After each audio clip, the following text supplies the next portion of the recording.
Assalamualaikum and welcome in the online class today. This is our third class of Tech Ocean presented by M.H. Mahin, Assistant Teacher, Literature, MI High School. Now I am going to discuss Tech Ocean Lecture Part 3. Dear student, for you better understand. Now I am telling Bengali, সুপ্রিয় শিক্ষার্থীরা, আমি সবাইকে স্বাগতম জানিয়ে শুরু করতে যাচ্ছি lecture part 3। পূর্বে আমি আলোচনা করেছিলাম টেক অপশনের লেকচার পার্ট 1 এবং লেকচার পার্ট 2। আজকে আমি আলোচনা করতে যাচ্ছি টেক অপশনের লেকচার পার্ট 3। সুপ্রিয় শিক্ষার্থীরা, তাহলে কথা না বাড়িয়ে আমরা মূল পর্বে চলে যাচ্ছি। আজকের টাইটেল হলো যে pronoun used as a subject in the tag question. Tag question, সুপ্রিয় শিক্ষার্থীরা, টাইটেল দেখে বুঝে গেছো যে টেক কোশ্চেনে আমি পূর্বে পড়িয়েছিলাম লেকচার পার্ট 2তে, যে লেকচার পার্ট 1 এবং 2তে, যে ওইখানে টেক কোশ্চেনে দুটি হিন্ড্রেন্স রয়েছে, অর্থাৎ বাধা রয়েছে। টেক কোশ্চেনে কখনো নাউন ব্যবহৃত হয় না, কখনো মেম্বার ব্যবহৃত হয় না। সুপ্রিয় শিক্ষার্থীরা, তাহলে আমরা দেখে নিই আজকে স্টেটমেন্ট, স্টেটমেন্টের সাবজেক্ট এবং টেকের সাবজেক্ট দেখে নিই। টেকের সাবজেক্ট। সুপ্রিয় শিক্ষার্থীরা, আজকে আমি লেকচার পার্ট 3তে তিনটি বিষয় একই সাথে আলোচনা করব। অর্থাৎ যদি টেক অপশনের স্টেটমেন্টে কি থাকলে তার টেকের সাবজেক্টটা কি হয়, ভার্ব কি ভার্ব থাকলে কি ব্যবহৃত হয়, এবং সাথে উদাহরণ সহ। তাহলে আমরা দেখে নেই। সর্বপ্রথমেই আমি এখানে লিখলাম যে কামাল, দ্যাট মিনস তোমরা বুঝে গেছো এটা একটা নাউন, কিন্তু তার টেগে তার প্রনাউন হবে হি। এক্সাম্পল দিচ্ছি আমি, তাহলে ক্লিয়ার হবে বিষয়টা। আমি বললাম কামাল ইজ আ স্টুডেন্ট। আমি এরকম বললাম যে স্টেটমেন্টটা খেয়াল করো, স্টেটমেন্টটা হয়েছে পজিটিভ, তাহলে তার অ্যান্সার হবে নেগেটিভ। তাহলে ইজ শর্ট ফর্ম হবে ইজেন্ট। আচ্ছা, তারপরে এখানে নাউন ব্যবহৃত হবে না। কামালের প্রনাউন পেয়েছে আমরা টেগে কি, হি। তাহলে এই গেল আমার প্রথম উদাহরণ। আর স্টেটমেন্টে কি থাকলে কি হবে। দ্বিতীয় উদাহরণটা দেখো, যে ওয়া শিপা, ওয়া শিপা, এখানে তার প্রনাউন হবে শি। এক্সাম্পল যদি আমি দেই যে ওয়া Shipa is a girl, is a girl, comma, এখানে শিপা পেয়েছে ওয়াশিপা, একটা মেয়ের নাম, স্পেসি স্টেটমেন্টটা পজিটিভ আছে, অ্যানসারটা নেগেটিভ হবে ইজেন্ট, সংক্ষিপ্ত ইজেন্ট। আর এখানে হবে শি, প্রশ্নবোধক চিহ্ন দ্বারা সমাপ্ত হবে। সুপ্রিয় শিক্ষার্থীরা, আশা করি বুঝতে পেরেছ। যদি কোনো ওয়ার্ডের শেষে আমরা বডি পাই, তাহলে টেগে তার প্রনাউন হবে দে। ফর এক্সাম্পল, আমরা যদি বডি, যে নো বডি, দেখো নো এর পরে বডি পেয়েছি, no body likes me, close করে দিলাম কমা দ্বারা। এখন নো বডি, এর জন্য তার প্রনাউন পেলাম দে। লাইকস, যদি কোনো স্টেটমেন্টে আমরা অক্সিলারি ভার্ব না পাই, তাহলে মূল ভার্বের উপর ভিত্তি করে ডু ডি ডাজ ব্যবহৃত হবে। সুপ্রিয় শিক্ষার্থীরা, তাহলে এই ফর্মে বলছে কি ডাজ হওয়ার কথা। আগে প্রনাউনের উপরে ডিপেন্ড করে ভার্ব হয়, তাহলে ডু এর সাথে ডাজ হয় না, দে হয়। তাহলে আমার প্রশ্নটা হয়ে গেল। স্টেটমেন্টটা নেগেটিভ আছে, তার অ্যান্সারটা আছে পজিটিভ। সুপ্রিয় শিক্ষার্থীরা, যদি কোনো শব্দের শেষে আমরা ওয়ান পাই, তাহলে তার জন্য হবে দে। এক্ষেত্রে আমাদের তার জন্য টেক অপশনে প্রনাউন হবে দে। দুটি এক্সাম্পল দেখলে আমরা ক্লিয়ার হয়ে যাব। নাম্বার 1, যে ওয়ান লাইফ begets 100 লাইস। আচ্ছা, একটা মিথ্যা জন্ম দেয় কতটা, 100 মিথ্যা। এখানে ওয়ান এর পরে আমরা মানে 1 লাইফ পেয়েছি। আচ্ছা, তাহলে এই যে এটা ফ্রেজ হয়ে গেল না, তাহলে এখানে বিগেস্ট, এখানে তার অ্যান্সারটা হবে এই যে ডাজেন্ট, অ্যান্সারটা হবে ডাজেন্ট ইট, ফ্রেজের কারণে ইট হলো। আচ্ছা, অন্যরূপভাবে যদি আমরা আরেকটা एग्जांपल দেই, যে আমরা যদি নান, আরেকটা एग्जांपल যদি দেই, যে none believes none believes a liar, none believes a liar, comma. এই ক্ষেত্রে দেখো এই নানের বাংলে নো ওয়ান পাই আমরা, এই ক্ষেত্রে তাহলে ওয়ান পেলাম, দে হবে, তাহলে এটা পজিটিভ নেগেটিভ আছে, অ্যানসারটা হবে পজিটিভ, তাহলে টু দে। আশা করি সুপ্রিয় শিক্ষার্থীরা বুঝতে পেরেছে। তাহলে আমি এমনি করে স্টেটমেন্টের সাবজেক্ট কি থাকলে ট্যাগের সাবজেক্ট কি হবে পাশে উদাহরণ দিয়ে দিচ্ছি, আশা করি তোমাদের কাছে বুঝতে সুবিধা হবে। সুপ্রিয় শিক্ষার্থীরা, তাহলে আমরা পরবর্তী আবার উদাহরণ এবং স্টেটমেন্টে কি থাকলে কি হয় সেই দিকে আমরা চলে যাচ্ছি।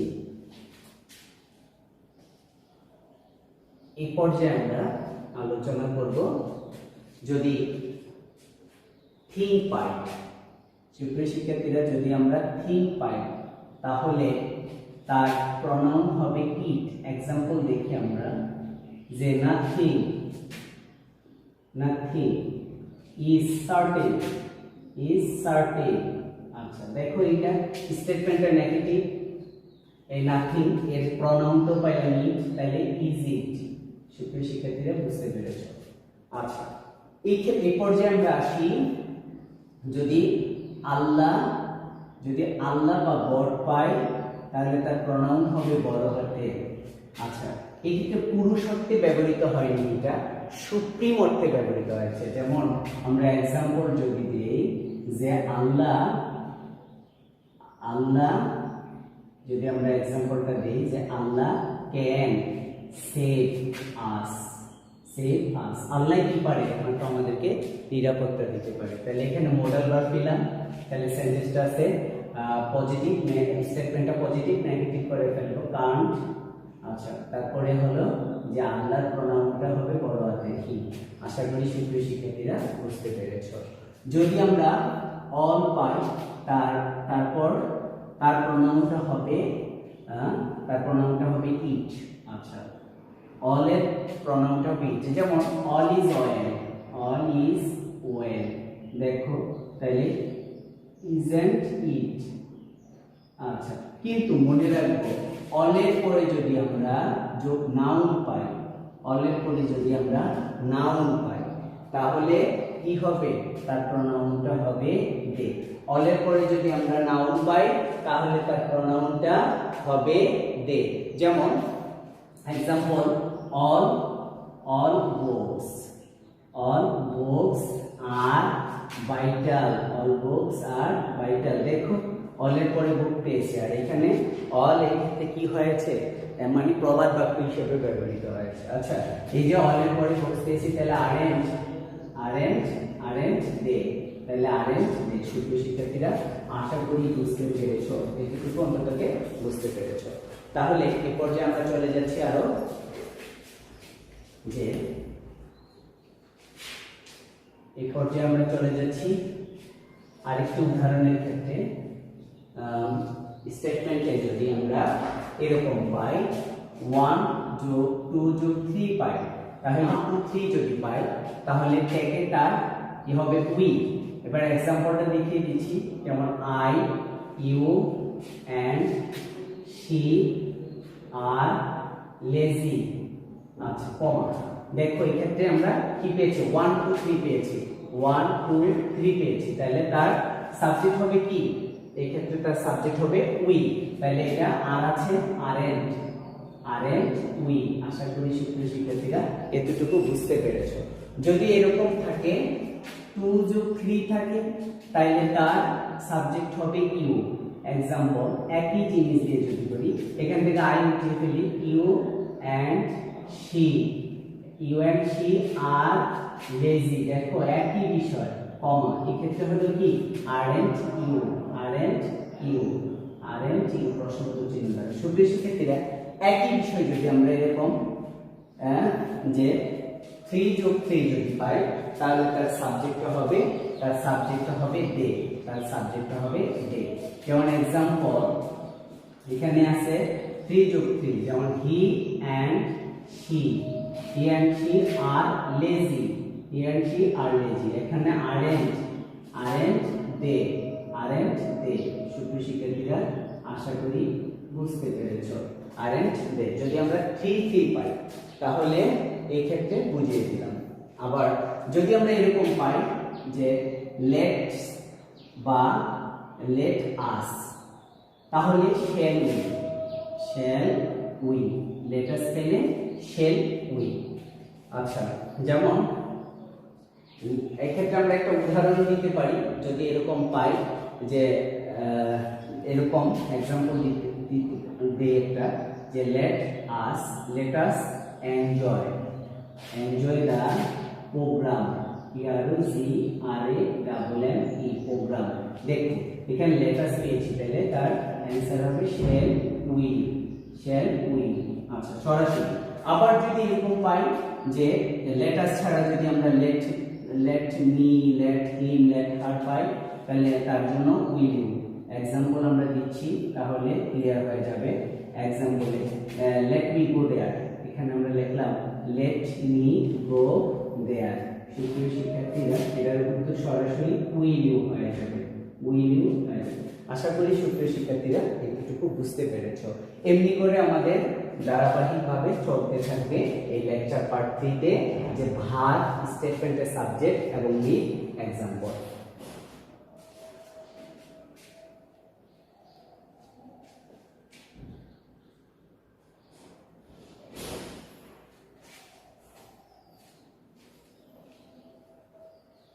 আচ্ছা, যদি আমরা যে দেখা গেছে যদি আমরা জিরান পাই,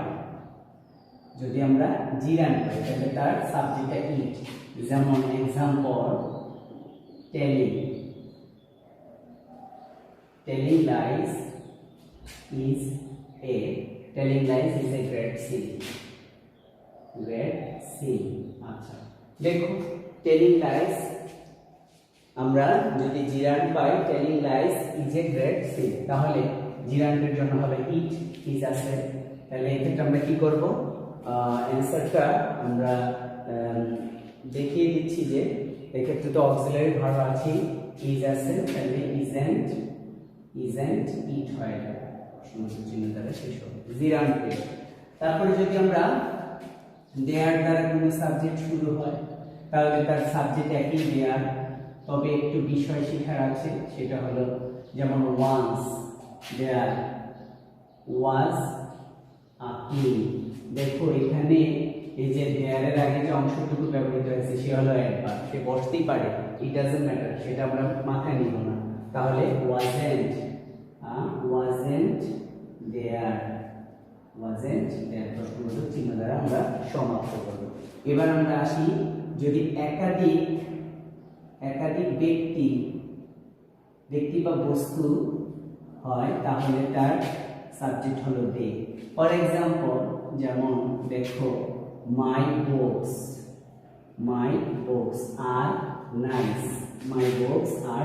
দেখো মাই বুকস, এখানে একাধিক বস্তু পেয়েছি, তাহলে আরেন্ট দে, সেটা একাধিক ব্যক্তি হোক বা বস্তুই হোক, এর সাবজেক্ট হবে দে। তাহলে সুপ্রিয় শিক্ষার্থীরা আমরা বুঝতে পেলাম।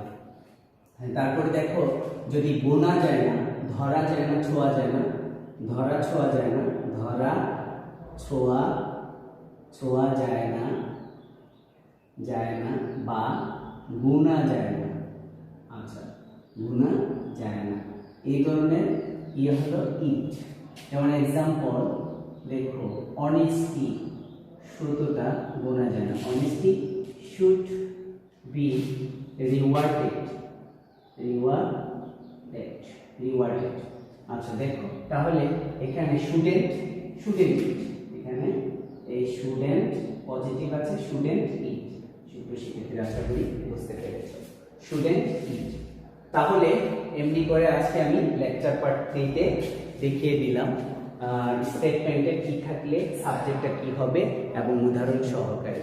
সুপ্রিয় শিক্ষার্থীরা, আশা করি সুস্থ থাকবে, নিরাপদে থাকবে এবং আমাদের এই অনলাইন ক্লাসগুলো দেখবে।